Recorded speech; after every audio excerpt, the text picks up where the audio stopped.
নমস্কার, সকলকে স্বাগত জানাই স্বাদকর পুষ্টিকর খাদ্যশৈলীতে। আমি সুরঞ্জনা আজকে নিয়ে চলে এসেছি আর একটা রেসিপি। তবে এটা আজকে আমার এক সাবস্ক্রাইবারের রিকোয়েস্টে। তার রিকোয়েস্ট ছিল আমি যাতে একটা ভেজ আইটেম বানাই। আর এখন বৃষ্টির মরশুমে একটু পাকোড়া কাবাব না হলে কি চলে? আর তাই জন্যই আজকে একটা টুইস্ট আনবো ওয়েস্টার মাশরুম দিয়ে। সেটা দিয়ে বানাবো একটা সুন্দর কাবাব। তবে এর মধ্যে গুড ফ্যাট হিসেবে আমরা ঘি ইউজ করব, কোনো রিফাইন্ড অয়েল নয়। তাহলে কি করে বানাতে হয় এই সুন্দর মাশরুমের গালোটি কাবাব, চলুন আমরা দেখে নিই। আর ভালো লাগলে কিন্তু সাবস্ক্রাইব করতে ভুলবেন না। তাহলে শুরু করা যাক। প্রথমেই নিয়ে নিলাম অয়েস্টার মাশরুম। এগুলো ফুলের মতো দেখতে হয় আর এগুলো কিন্তু স্বাদে একটু মিষ্টি প্রকৃতির হয়।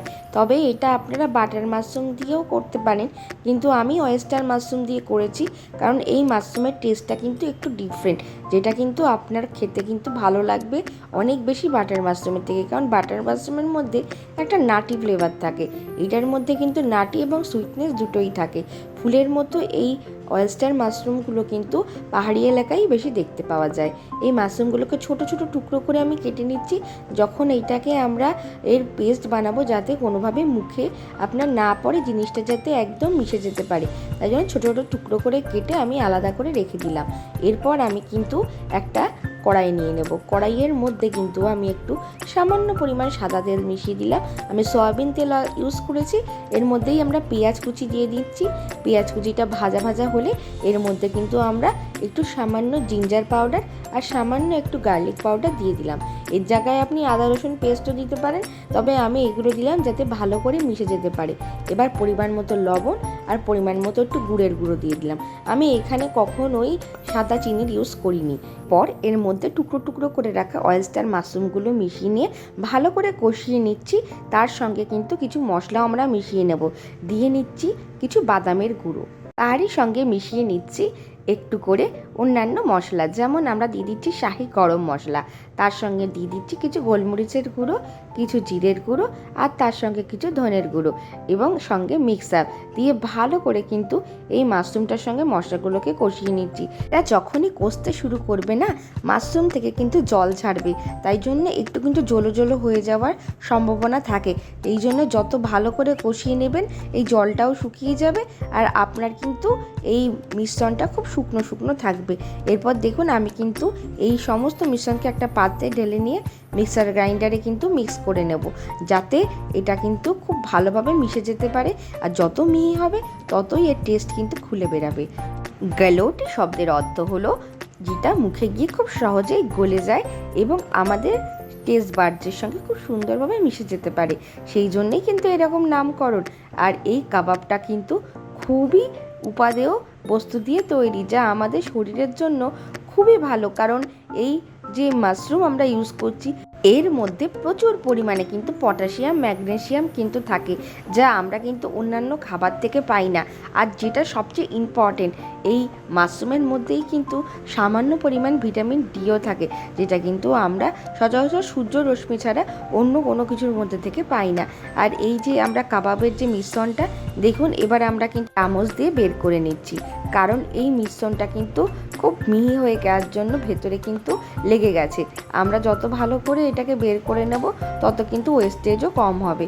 এই যে টোটাল যে আমরা মিশ্রণটা করেছি দুজনের জন্য কিন্তু করেছি। ওয়েস্টার মাশরুমের এই কাবাবটি কিন্তু ভেজ অপশানের মধ্যে খুবই ভালো, কারণ হচ্ছে পনির বা দুধজাত বস্তু অনেকেই কিন্তু হজম করতে পারেন না, কিন্তু মাশরুমে কিন্তু সেই সমস্যাটা নেই।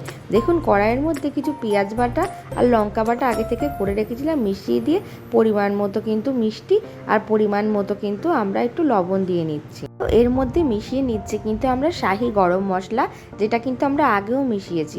এরপর পুরো মাশরুমের পেস্টটা দিয়ে ভালো করে কিন্তু আমরা কষিয়ে নিয়েছিলাম আগে। এরপর কিন্তু আমরা একটু আস্তে আস্তে ড্রাই করে নিচ্ছি এবং এর মধ্যে যাতে জলীয় ভাব একেবারেই অবশিষ্ট না থাকে তার জন্য কিন্তু আমি এর মধ্যে একটু ছাতুর গুঁড়ো দিয়ে নিচ্ছি। এটা কিন্তু আপনার বাইন্ডিংয়ে সাহায্য করবে। এর আগের মুহূর্তে কিন্তু আপনারা চাইলে একটু ধনেপাতাও মিশিয়ে নিতে পারেন, আমি আর দিইনি, আপনারা ব্যবহার করবেন আপনাদের টেস্টের অ্যাকর্ডিং। এরপর আমি দেখুন একটুখানি ঘি মিশিয়ে নিচ্ছি এবং ঘি দিয়ে কিন্তু পুরো পেস্টটাকে মেখে নেব। আর এর মধ্যে কিন্তু আমি আলাদা কোনো তেল আর দিয়ে ভাজবো না, এই ঘিতেই কিন্তু পুরো জিনিসটা ভাজা হবে।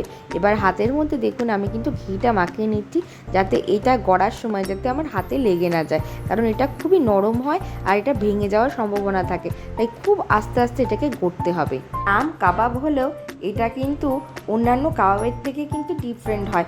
অন্যান্য কাবাবকে আমরা যেভাবে শিকে দিয়ে সেকি, এটা কিন্তু সেরকম হবে না। এটাকে আমরা ননস্টিক প্যানে আস্তে করে কিন্তু সেকে নেব, তাও কিন্তু ঘিতে, এবং একদম হালকা ব্রাশ করে নেবেন ঘি, এবং তারপরে কিন্তু এগুলোকে আস্তে আস্তে দুপাশে উল্টে উল্টে ভেজে নিতে হবে।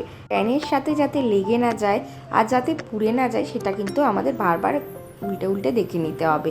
এই কাবাবটা কিন্তু পরোটা দিয়ে খেতে খুবই ভালো লাগে, তবে পরোটা মানেই কিন্তু ময়দা আর পরোটা মানেই কিন্তু আনহেলদি, তাই জন্য কিন্তু আমরা একটা বেস্ট ভার্সনের পরোটা কী করে হেলদিভাবে বানানো যায় কোনো একটা ভালো সুন্দর বস্তু দিয়ে, সেটা কিন্তু পরবর্তী এপিসোডে আপনাদের দেখিয়ে দেব যে একটা হেলদি পরোটা কী করে আপনারা বানাবেন। এইভাবে দেখুন আমার কিন্তু কাবাবগুলো সেকা হয়ে গেছে, এবার কিন্তু আমি একটা প্লেটে নামিয়ে নেব। কাবাবটি কিন্তু এখন পরিবেশনের জন্য একদম রেডি। ওপর থেকে দিয়ে নিচ্ছি হানি মাস্টার্ড সস, চাইলে আপনারা মিন্ট সসও ইউজ করতে পারেন। এইভাবেই হেলদি ভার্সনে আপনারা কিন্তু কাবাব বানিয়ে নিতে পারেন। আর কেমন হয়েছে অবশ্যই কমেন্ট বক্সে জানাবেন, আর সকালে ভালো থাকবেন। ধন্যবাদ।